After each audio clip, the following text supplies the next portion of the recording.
What's up, Dolphins fans? If you guys are pumped for next season because there's a lot of momentum going out of this season and into next year, then go ahead and like this video. Hopefully Miami can get off to a better start and just ride the high wave they're right now in all the way into 2022.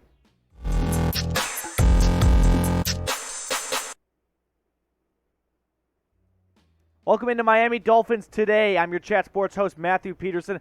Usually we do recaps after the game, and we'll talk about the Dolphins-Patriots game because anytime you beat up on the Pats, how do you not rub it in? But we'll look at some other news and rumors going on around Miami, kind of peeking ahead and looking ahead in the calendar. So the biggest story, of course, the quarterback, Tua, looking at him and what his future is in Miami. Well, there's some talk about whether or not he played his last game as a Dolphins quarterback today.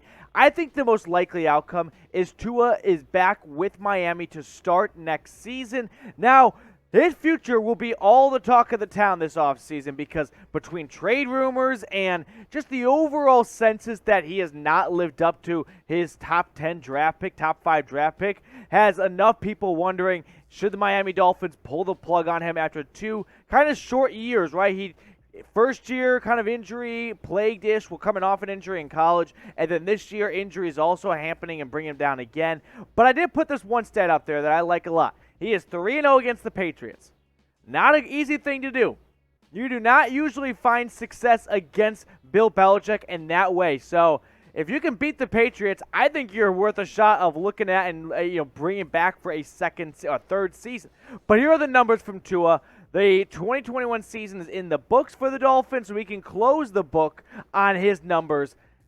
Those aren't the numbers you'd like to see out of a first-round pick quarterback. Those aren't the numbers you'd like to see out of a franchise quarterback. But those are the numbers that I think if you look at and you watch him play, there's enough optimism that he is trending in the right direction, and you can turn his career around a little bit. I think just give it a little bit of a push, right? A little bit of a nudge to get him back on track. But here's my question for you guys. Should Miami bring in tough quarterback competition? Meaning, do they bring in a Chase Daniel who's just there for the paycheck and you hope he plays no more than one game a season? Or do you want Miami to go into the draft thinking, we're going to draft a quarterback in the first, second, or third round, we're going to try and push Tua, or we're going to spend a little money, maybe try to bring in a Marcus Mariota, or make a bigger name move like a Matt Ryan even, although that would be a huge name. But let me know, should Miami bring in tough QB competition? Y for yes, N for no. This is the pinned comment, so head on down and give me your votes. I think you should, but to a degree, because like I mentioned, I don't think you want to spend a top 3 draft pick, one of your first 3 draft picks on a quarterback, and then find out Tua is the guy, and we wish we used that second-round pick on a weapon, an offensive lineman, a target for him to go to, or some depth on defense. Instead, we have a really good backup quarterback who's never going to see the field. And same thing for trading for a quarterback. You're going to have to devote a ton of resources and draft capital and players to bring in someone like Deshaun Watson, right? The biggest trade name in Miami. And you could do all that legwork, and there's no doubt Watson's better than Tua right now, but I do wonder if you give up on Tua this early and you go through all that work to get someone else in, and Tua ends up having a Ryan Tannehill kind of career elsewhere, you may look back and go, what did we do? Why did we give up so easily? Switching gears now, Jaylen Waddle, okay? He broke a record today, so let's clap it up for Jaylen. Number 17, he broke Anquan Boldin's record for most receptions by a rookie. Shattered it. Now, a ton of records were broken today in the NFL in Week 18 because everyone got an extra game. Jamar Chase, he broke the Bengals record for most yards in a season. Justin Jefferson did it for the Vikings, and Waddle does it for the Dolphins. But Waddle had a phenomenal year. Got over 100 grabs, north of 1,000 yards, and 6 touchdowns, including a big one today. So shout out to Jaylen Waddle. I understand, sure, you get an extra game, and it kind of throws the record books off, but here's my official statement. Who gives a shit? So congratulate Jaylen Waddle for me by typing 17 down below. Just shout it out down there. That way, if he comes by this video, he can feel the love and literally see the love from Dolphins fans by seeing his number all over the comment section.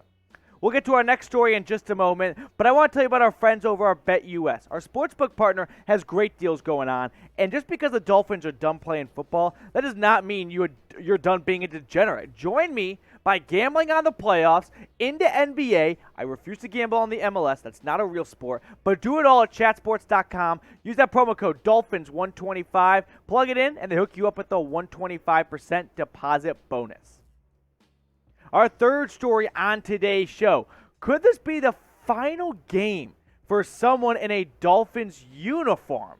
Give me a drum roll, please. I don't think it's the final game for Tua in a Dolphins uniform. Like I said earlier, I would expect him to be back at training camp and as a Miami Dolphin next year, but you never know in the NFL. But I do think this is the final game in a Dolphins uniform for Myles Gaskin. I wish this worked out. Anytime you see someone drafted in the 7th round and they make the roster and they make some noise, you want to see them succeed because this is America. We love underdog stories.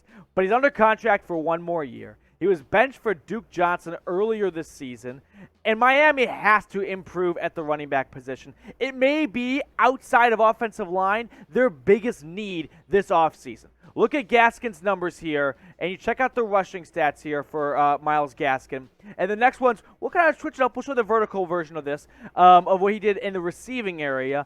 But these aren't the numbers you want to see for your starting running back. And if they cut Myles Gaskin before the season starts, or before June 1st, they only have to pay $20,000 of dead cap. That is literally pennies to the NFL. $20,000, so they can easily get out. He's a 7th-round draft pick. He's on his rookie contract. It costs you no money to release him. So Myles Gaskin on the ground wasn't that good. A little better in the air, but that's not the productivity you want to see out of your RB1. So here's the question I want to throw your way right now. Should Miami bring him back? We are a democracy here at Chat Sports. You've heard what I had to say. I think he's going to be Audi 5000, but let me know. Type B for bring back or type G for goodbye. Also, make sure you are subscribed to Miami Dolphins Today on YouTube. We're putting out content all year long. Listen, I literally mean 365 days a year. We are here for Dolphins fans, so hit that big red button, subscribe, join the channel. We're rising in the numbers. We appreciate all of you guys that have already subscribed to Miami Dolphins Today, but we want to get those numbers up. We're knocking on the door of 20,000 subscribers here at Miami Dolphins Today on YouTube, so make sure you are subscribed to the channel now. Moving on here on Miami Dolphins Today, we're going to end the show on a bit of a lighter note. We're going to put on our binoculars, and we're going to look ahead here and see what the future holds for Miami in terms of what to expect out of them next season, because there's a ton of optimism to be looking ahead for the Dolphins, because you ended the year with a 7-game winning streak. You beat the Patriots, and if you took care of business, Dolphins got their asses kicked by the Titans. But if you won that game, you proved that you can beat playoff teams. You beat the Patriots when they needed a win to try and win the division, and you beat the Patriots.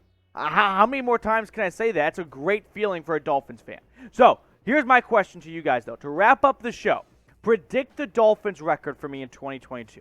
I'll give you my prediction in just a moment, but I'm curious what you're going at. And remember, 17-game season now, so try to remember that, not 10-6. But let me know what your predictions are down below. You can put me down for a 10-7 season.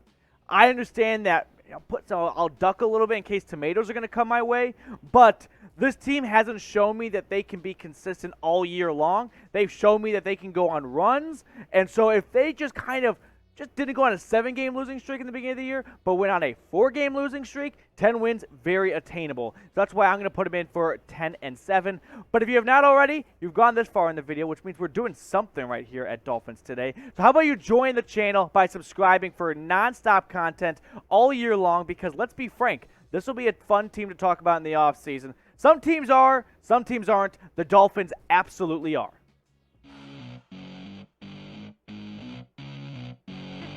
That's right. We have a news break, and then the Browns news break. And we are done.